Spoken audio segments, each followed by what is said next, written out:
Welcome to Samsara Sagas.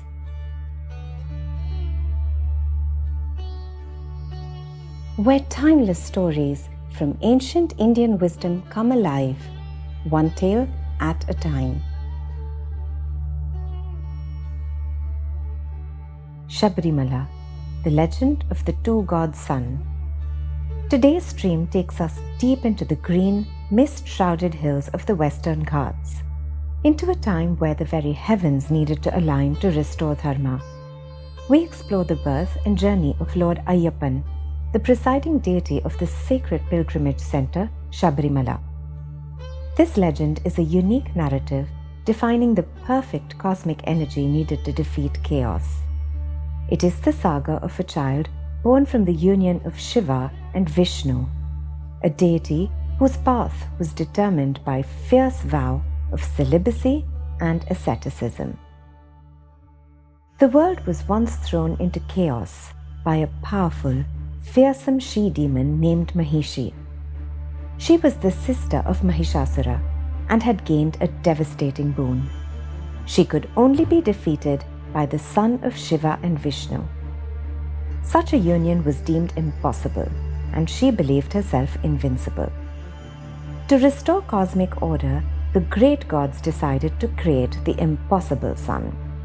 Lord Shiva, the embodiment of ascetic energy, united with Lord Vishnu in his enchanting female form, Mohini. From this extraordinary, perfect union of opposing forces, asceticism and beauty, destruction and preservation, a child of unparalleled power and purity was born.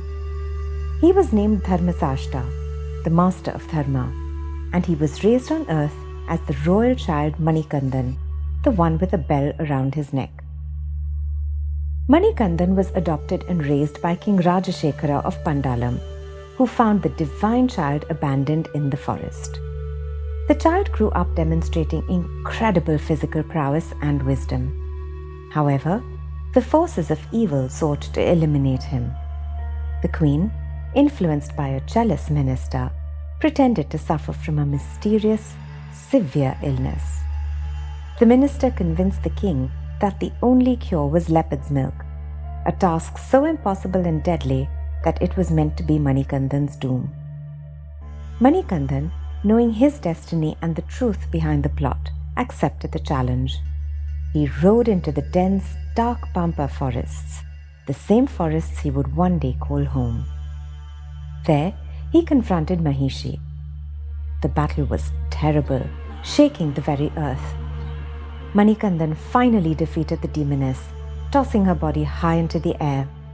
When her body fell, it landed in the very forest where Manikandan had been raised. With her death, the ultimate threat to the celestial and mortal worlds was removed. Manikandan returned to Pandalam, riding upon a fierce, live tigress. The royal court and wicked minister, realizing his divine nature, immediately fell to their knees. The king wept, asking his divine son to stay and rule. But Manikandan, having fulfilled his purpose, chose the path of vairagya or detachment. He was, after all, the son of Shiva, the ultimate ascetic. He refused the throne and declared his choice. He would reside on the hill of Sabarimala, the mountain of Shabri from the Ramayana, living as a perpetual celibate ascetic or brahmachari. He established his sacred vow. He would bless and receive only those devotees who follow a rigorous 41-day fast, abstaining from all worldly pleasures and maintaining perfect physical and mental purity. Manikandan then vanished, transforming into the divine light of Lord Ayyappan, taking his eternal seat on the high hill of Sabarimala, where he guards the sacred path of self-control and devotion. Manikandan defeated the demoness Mahishi in the forest. But the greatest battle is the one we fight daily within our own hearts. If Lord Ayyappan's story is a map for defeating cosmic chaos, what truths can we apply to the relentless, ordinary chaos of daily life? It is here, in these three core reflections, that we find the most enduring takeaways from this sacred journey. the necessity of integrated focus. Ayyappan's birth from asceticism teaches us that the only way to defeat the Mahishi of daily stress and burnout is through active balance. Don't treat meditation, quiet time, or self-care as an escape from your responsibilities, but as the core, stabilizing force that makes effective, non-chaotic action possible. Remember, your peace is not separate from your productivity. It is the source of it. Integrate stillness into your strategy for tackling chaos. The power of small, pure commitment. The rigorous 41-day penance is intimidating, but it's built on 41 days of simple, difficult choices.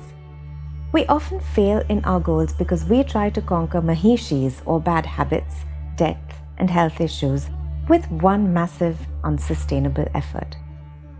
Ayyappan's path teaches us that ultimate victory comes from the unbroken consistency of small, pure, daily commitments.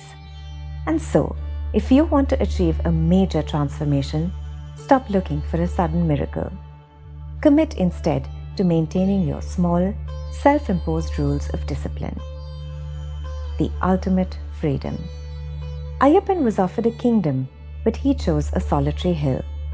In a world defined by more possessions, status, and noise, Ayyappan shows us that true sovereignty comes from refusing the demanding throne of external expectations. Can you stop seeking fulfillment in the relentless accumulation of external validation? Your deepest peace is found when you choose the simple, austere hill of inner contentment over the demanding pressures of the world's definition of success. This was Sabarimala, the legend of the two-god sun, a story from Samsara Sagas, where ancient Indian stories whisper timeless truths to modern souls. While the story ends here, the journey continues within you.